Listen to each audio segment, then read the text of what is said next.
Ayollar seksda erdan kutadigan, lekin hech qachon aytolmaydigan harakatlar. Buni aniq ko'ring, chunki sizda bu muammo bor.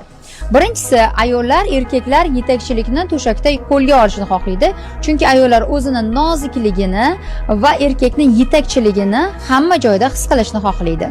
Ikkinchisi, ayollarda uyg'onish kechroq bo'ladi, erkaklarda esa tez bo'ladi, ya'ni xuddi olov bilan suv kabi. Shuning uchun erkaklar ko'proq vaqtni ayollarga erkalashga va ularni uyg'otishga sarflashlari kerak.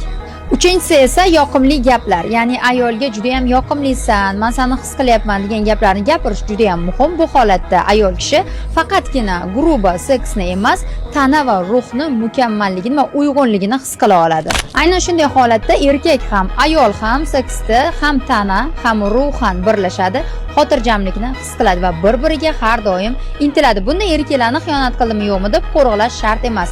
Agar siz ham xuddi shunday baxtli ayolga aylanishni istasangiz va qanday qilishni bilmayotgan bo'lsangiz, muammongiz nimaligini bilmayotgan bo'lsangiz, unda menga maqtov